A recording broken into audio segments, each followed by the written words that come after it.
Welcome back to our series on looking unto Jesus. And today we're going to look once again at one of my favorite authors of all time, John Flavel. He was a 17th century theologian, writer, and the things that he says about Jesus Christ are phenomenal.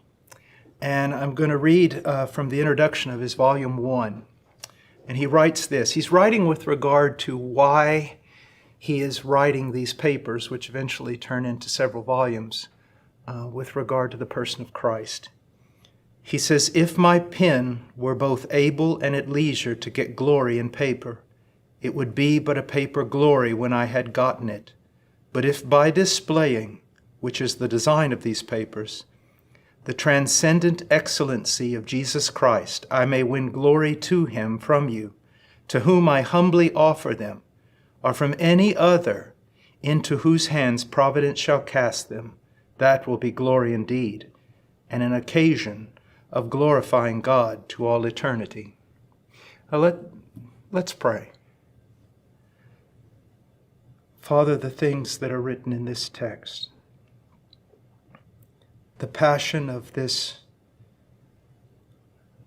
beloved theologian, that he would see more of Christ and that be able to explain Christ in a more profound way. Lord, I pray that this passion would become ours, would become the passion of every Christian, but especially the passion of Christ's ministers, that we would be consumed with knowing Christ and consumed with making him known, searching out every possible detail that we might present that detail to your people. Father, help us now as we go through this brief paragraph written by this choice servant. In Jesus' name, amen. He starts off by saying, if my pen were both able and at leisure to get glory in paper, it would be but a paper glory when I had gotten it. Now, what does he mean by that? He's saying that if I am simply writing for my own honor, my own fame, that men might acknowledge that I'm a great theologian or an eloquent speaker, eloquent writer, then the glory in that would be nothing more than a paper glory. And you know how thin paper is, how superficial paper is. It would be a hollow glory, a vain glory, a glory that would amount to nothing. Now, that is a good word for those of us who are preachers. We must be always aware for whom we preach, for whom we write. If it is to gain a glory for ourselves, then it is nothing more than a paper glory. It is a hollow glory that in the end has absolutely no eternal value. But he goes on and he says, if my pen were both able and at leisure to get glory in paper, it would be but a paper glory when I had gotten it. But if by displaying, which is the design of these papers, but if by displaying the transcendent excellency of Jesus Christ, I may win glory to him from you.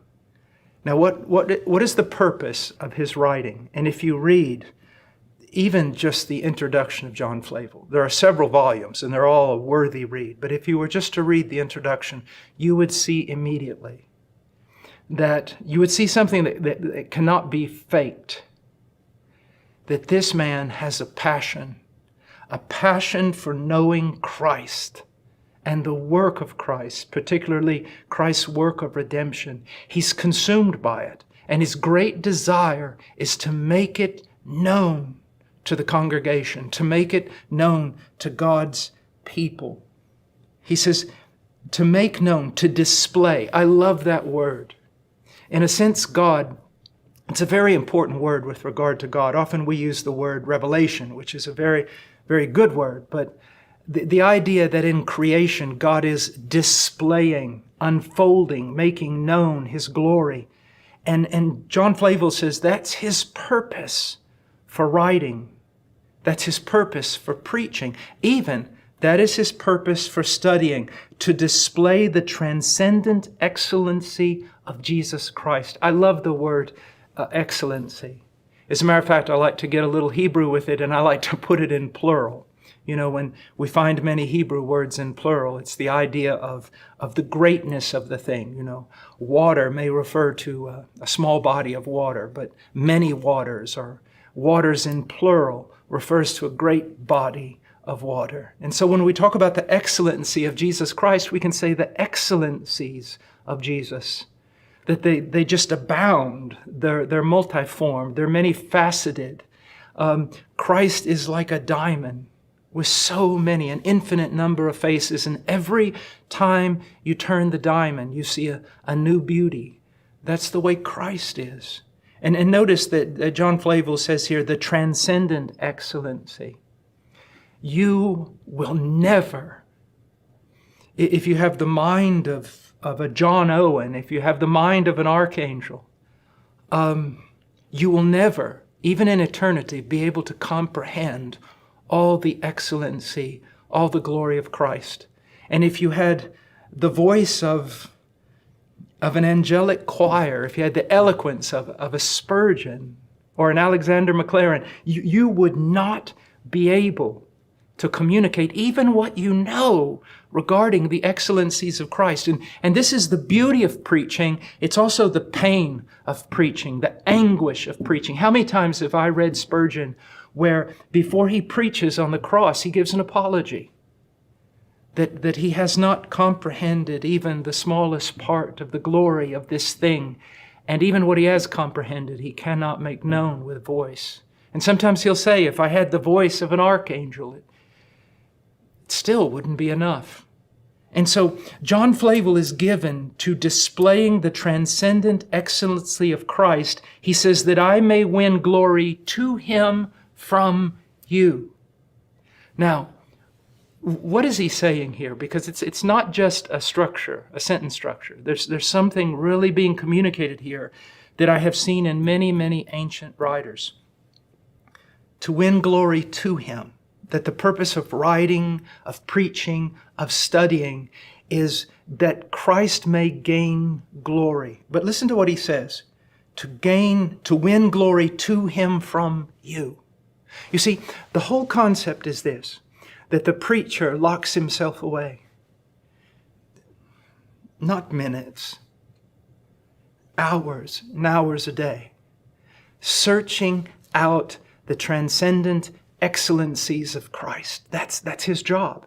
And yes, he does it for his own spiritual good, but more than that, he is there for his people, seeking to know, to mine deeper and deeper and deeper into the person of Christ and the work of Christ, that he may draw forth all these beautiful things and show them to God's people. And in showing these things to God's people, you see what's happening is it draws out their affections. I have often said that Christ does not lead his people with a whip. But what he does is, if your heart is truly regenerate, well, let me back up for a moment. The unregenerate, the unconverted, the more they know of Christ, the more they will be antagonistic toward him. The more hostility will be generated in their heart toward him. But for the converted, for those who have a regenerate heart, whose heart have been changed by the power of God, a heart that now delights in righteousness, the more that regenerate person sees of Christ, the more it draws out their affections for Christ.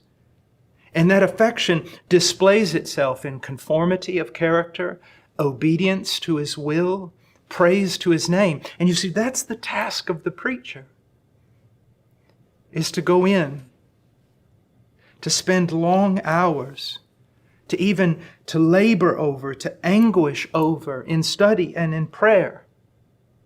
The glories, the excellencies of Christ in the text, and then bring those out and set them before God's people so that God's people can see them, can behold beauty that has up to this point been undiscovered to them. And then that beauty, that excellency, drives them. My fellow Christian ministers of Christ, sometimes when I'm tired, I think about the carpenter in our church, the mechanic in our church. I think about the housewife and the mother.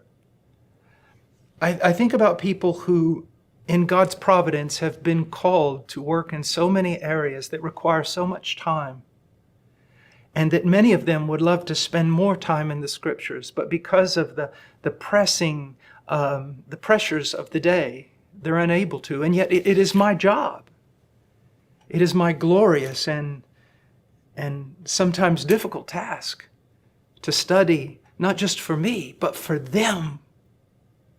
You see, that mechanic who's working 14 hours a day to feed his children, should I not go into the study, not just for me, but for him, to find excellencies that he may not be able to find, and present those beautiful things of Christ to him, that on Sunday, on Wednesday, whenever we congregate, his affections are drawn out, his heart is warmed, and he goes back into his work week with a greater love for Christ, with a greater devotion.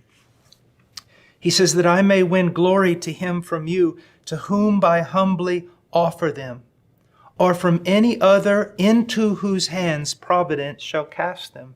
He lived many, many decades ago, but providence has cast his work into my hands and into the hands of many other saints who read Flavel.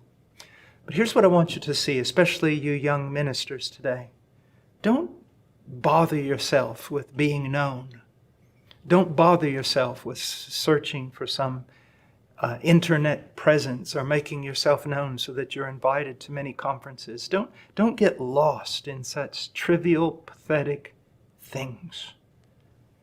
Don't do that. Trust in the providence of God. Give yourself to hours and hours of study and prayer. Devote yourself not to preaching to other people on the internet, but preaching to the congregation before you. And if you will do that, God in His providence will expand your work. And it may not be in your lifetime, but He will use your work. Entrust yourself to God and stop looking for all these silly things that men look for today in order to somehow expand their ministry. Trust in the providence of God and do what you are called to do. Study, pray, and preach. Now he goes on and he said, that I may win glory to Him from you, to whom I humbly offer them, and from any other into whose hands providence shall cast them. That will be glory indeed, and an occasion for glorifying God to all eternity. The glory and the joy of the minister of Christ simply in knowing that God has used him to bring glory to the Son. Oh, dear brothers, we have been granted such a privilege. Lay aside so much of your busyness. Devote yourself to going far down in the mine, collecting precious gems, gold and silver, diamonds, these beautiful, intricate, precious doctrines of Christ and His work of redemption. And then every Wednesday, every Sunday, or whenever you meet, feed your people, not with your quaint sayings and wisdom, not with trite entertainment and silliness, but with joy and solemnity, with hope and the fear of the Lord. Present to them Christ. Give them Jesus. And once again, this is why, as ministers of Christ, we pray, we study, and this is why we also read very old books. God bless you.